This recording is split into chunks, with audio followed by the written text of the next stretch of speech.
मी बंधाऱ्याचा विषय घ्यायला गेलो, रस्त्याचा विषय घ्यायला गेलो, तर मला तिथे गेल्यानंतर अण्णा म्हणला माझी शूटिंग जागेची शूटिंग का काढली, मला खूप मारलं.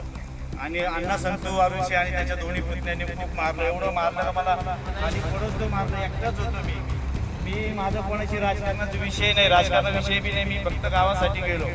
त्यांना सांगतो विषय नाही, तरी मला त्या लोकांनी मारलं, एवढं मारलं, जीव जाऊस तर मारलं, मारूस तर मारलं, बेलकानी मारलं.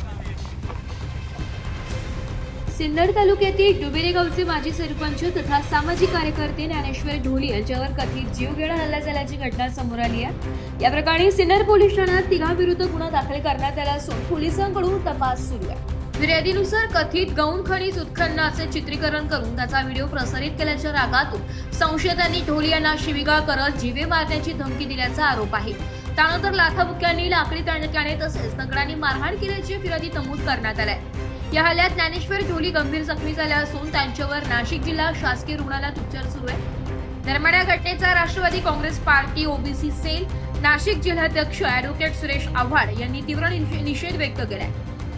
समाज हितासाठी आवाज उठविणाऱ्या माजी सरपंचवर झालेल्या कथित हल्ला निषेधार्ह असून संबंधित आरोपींवर कठोर कारवाई करावी अशी मागणी त्यांनी केली आहे.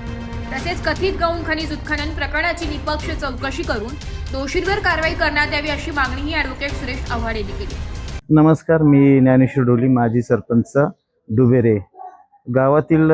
काही लोकांचा फोन आला होता का रस्ता खूप खराब झालेला आहे, 4 रस्ता ते देवी रस्ता, तर तिथून हायवा चालत आहे खडीक्रेशरच्या. तर मला बोलले त्यांच्याकडून रस्ता करून घ्यायचा, तुम्ही लवकर या.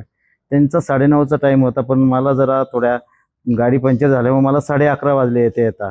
तर 11:30ला मी गेल्यानंतर जागेवर गेलो तर ते लोक निघून गेले होते. ते लोक बोलले तुम्ही फक्त भाऊ त्यांना भेटून या, त्यांच्याशी बोलून या. त्याकरता मी तिथे जागेवर गेलो आणि गाडी ज्यांनी मला मारलं मी त्याच्या इथे गाडी लावली. मला माहीत नाही त्याची जागा आहे खडीक्रेशरवाल्याची, तर मी तिथे लावलं. तिथून व्हिडिओ शूटिंग काढली एक समाजसेवक असल्यामुळे आणि गावाला तो ग्रुप पाठवलं का हे काय चालू आहे अलिगली धंदा, आमचा रस्ता खराब करताय आणि आम्हाला का टाकत नाही, याच्यापुढे भुजंग कोण आहे.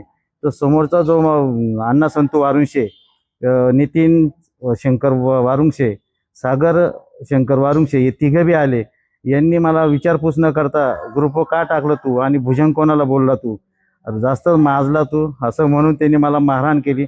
लोखंडी पट्टा होता त्यांनी मारहाण केली. त्याच्या पुतण्यानी हातात लाकूड होतं, त्या लाकडांनी मला मारहाण केली. एवढं मारलं का तू खूपच माजलं, कायमच आमच्या विरोधात येतं तू, कायमच आमच्या खडीकेशरला त्रास देतो तू, कायमच लोकांना सांगतो इथं मरून टाक तिथं मरून टाक, तुला एकदा संपूर्ण टाकतो. त्यांनी मारलं आणि शेवटच्या क्षणाला मी थोडं पळत थोडं पुढे आलो. ते म्हणले काढ गाडीतून हत्यार आणि याचा कार्यक्रमच लावा, आणलं ते गाडीतून हत्यार. मी थोडं पुढं पळालो. नशीब माझं मी थोडं पुढं गेल्यामुळे मला एका व्यक्तीने वाचवलं, त्याच्या गाडीवर बसून मला पुढे नेलं. पण याच्यात मी एवढं सांगू इच्छितो की माझ्यासारखा समाजसेवक जर असे कामं करत असेल, आम्ही जर समाजाच्या भरवशावर असं करत असेल, हे भूमाफियावाले खडीक्रेशरवाले असे मारहाण करत असेल, तर आम्ही कोणाच्या भरवशावर लढायचं.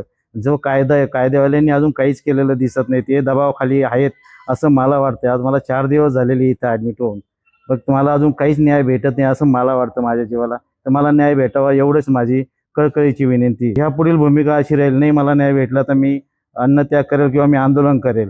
कारण मी समाजसेवक, की माझा तो न्याय मला कायद्याने जायचं आहे. मी जास्त म्हणजे हे ज्या गुंडांनी मारलं त्या गुंडांसारखा मी गुंड नव्हे, मी कायद्याने जाणार आणि कायद्याने न्याय मागणार मी सर्व. तसेच मी पोलीस ग्रामीण यशविनला सुद्धा मी निवेदन देणार आहे, म्हणजे मला लवकरच न्याय भेटेल. सिन्नर तालुक्यातील डुबेरे गावामध्ये जे माजी सरपंच ज्ञानेश्वर ढोले यांच्यावर जो काल परवा जो कथाकथित हल्ला झाला, खरं तर त्या हल्ल्याचा निषेध करावा तेवढा कमी आहे.